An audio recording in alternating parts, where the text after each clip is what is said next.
Satu-satunya pertanyaan yang tersisa adalah, kali ini, akankah dunia membiarkannya terjadi?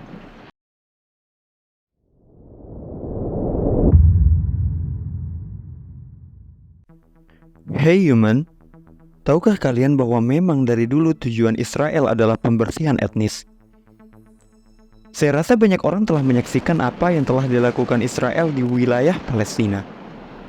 Dan setelah sekian lama kita berpikir, bagaimana mungkin ada seonggok manusia Zionis yang tega melakukan kekejaman seperti itu? Namun, apa yang akan saya ceritakan kepada Anda akan memperjelas bahwa memusnahkan bangsa Palestina telah menjadi tujuan Israel selama ini. Dimulai dengan gerakan abad ke-19 untuk menciptakan negara Israel, yaitu gerakan Zionis. Meskipun pada prinsipnya tidak ada yang salah dengan kemauan suatu bangsa untuk memiliki suatu tanah airnya sendiri, namun gerakan Zionis ini bersikeras bahwa sebuah negara Yahudi harus berada di jantung dunia Arab, yaitu Palestina. Mereka mengatakan bahwa tanah Palestina adalah tanah yang dijanjikan untuk mereka. Seperti slogan gerakan Zionis, yaitu sebuah tanah untuk sebuah bangsa yang tidak memiliki tanah. Tentu saja Palestina bukanlah tanah tanpa penduduk. Ratusan ribu orang Arab sudah tinggal di sana. Hal ini justru menjadi masalah bagi gerakan Zionis. Israel tidak mungkin menjadi sebuah negara Yahudi jika mayoritas penduduknya bukan orang Yahudi. Gerakan Zionis tahu bahwa satu-satunya cara agar mereka dapat memiliki negara Yahudi di wilayah Palestina adalah dengan mengusir orang-orang Arab keluar dan memindahkan orang-orang Yahudi ke tanah Palestina. Dan mereka secara terbuka menulis tentang hal ini. Tokoh Zionis Israel terkemuka Zangwill telah menulis, Palestina tidak begitu banyak diduduki oleh orang Arab, melainkan dikuasai oleh mereka. Mereka adalah pengembara. Dan oleh karena itu, kita harus membujuk mereka untuk melakukan perjalanan. Dalam hal ini, Zionis tahu bahwa tanah Palestina bukan milik bangsa Arab. Karena pada dasarnya bangsa Arab adalah bangsa pengembara atau nomaden. Tokoh Zionis terkemuka dan calon Perdana Menteri Israel lainnya, yaitu David Ben-Gurion, mengatakannya dengan lebih gamblang. Kita harus mengusir orang-orang Arab dan menggantikan mereka. Gerakan Zionis sangat menyadari bahwa mereka harus merebut tanah itu dengan paksa. Pemimpin Zionis lainnya, yaitu Zev Jabotinsky, telah menulis, sebuah perjanjian sukarela antara Yahudi dan orang-orang Arab Palestina tidak dapat dibayangkan. Setiap penduduk asli akan menolak pemukim asing selama mereka melihat adanya harapan untuk membebaskan diri mereka dari bahaya pemukim asing. Beginilah sikap bangsa Arab selama mereka masih memiliki secercah harapan untuk mencegah Palestina menjadi tanah Israel. Namun hal ini tidak menyurutkan gerakan Zionis. Jabotinsky melanjutkan tulisannya. Pemukiman Palestina dapat berkembang di balik tembok besi yang tidak akan bisa diruntuhkan oleh bangsa Arab. Gerakan Zionisme sering secara keliru disebut sebagai gerakan keselamatan Yahudi. Tetapi sebenarnya Zionisme memiliki karakter kolonial yang berbeda sejak awal. Pada umumnya, sebagian besar gerakan pembebasan melibatkan sekelompok orang yang membebaskan diri dari penjajah asing di tanah mereka. Tetapi Zionis melihat diri mereka sebagai kekuatan barat yang akan membawa keadaban ke dunia Arab yang terbelakang. Keadaban bagi mereka, tapi bagi kita atau bagi bangsa Palestina adalah suatu kebiadaban. Pemimpin gerakan Zionis, Theodor Herzl, menulis, jika Tuhan menghendaki kita kembali ke tanah air kita yang bersejarah, kita harus melakukannya sehingga menjadi perwakilan peradaban barat dan membawa kebersihan, ketertiban, dan adat istiadat yang mapan ke sudut timur yang penuh wabah dan rusak ini.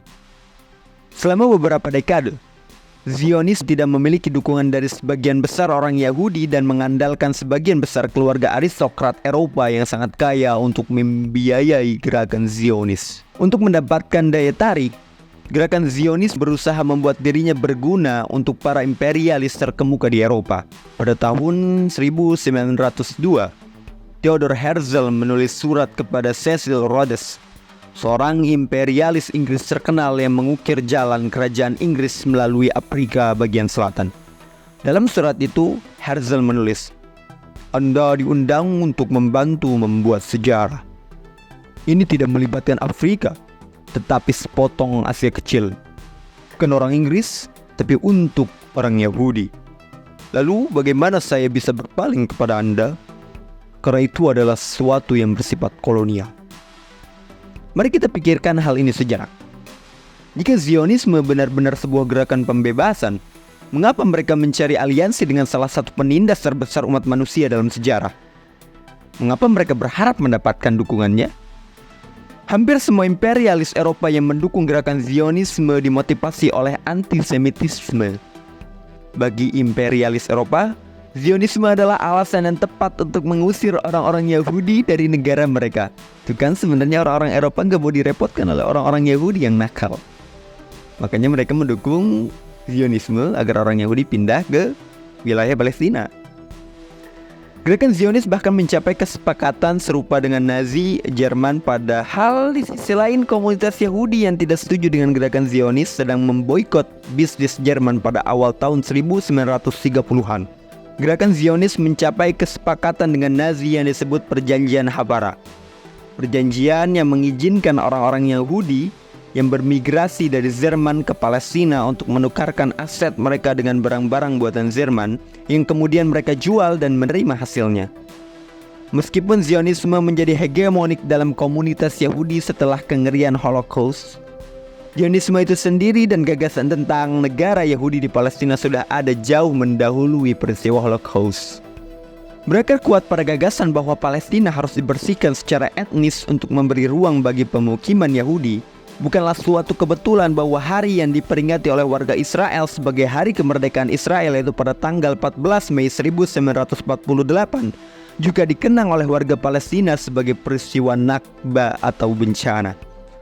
Serangkaian peristiwa pembantaian yang memaksa 750.000 warga Palestina keluar dari rumah mereka sendiri. Pendirian Israel secara nyata identik dengan teror, kekejaman, dan pengusiran paksa terhadap warga Palestina.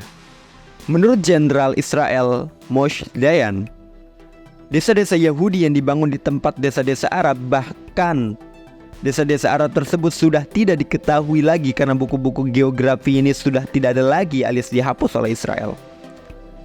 Beberapa waktu lalu, Perdana Menteri Israel Benjamin Netanyahu memberikan pidato di mana ia menggambarkan perang Israel yang meluas di Gaza disebut sebagai perang kemerdekaan Israel jilid kedua. Dengan kata lain, ia mengatakan bahwa Israel berniat untuk menyelesaikan perang yang pertama kali dimulai, yaitu pengusiran semua orang Palestina dari tanah Palestina yang bersejarah. Tentu saja bagi warga Palestina jelas sekali bahwa ini adalah Nakba jilid 2. Nakba pertama membuat 750.000 orang Palestina menjadi pengungsi, terusir dari tanahnya sendiri.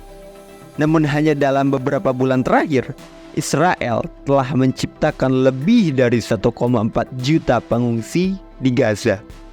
Jadi, gerakan Zionis ini telah secara terbuka menyatakan niat genosida mereka terhadap bangsa Palestina.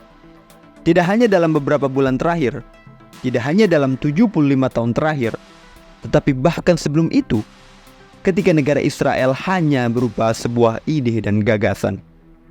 Dan dengan ini kita tahu apa tujuan akhir mereka. Satu-satunya pertanyaan yang tersisa adalah, kali ini, waktu ini, detik ini, akankah dunia membiarkannya terjadi?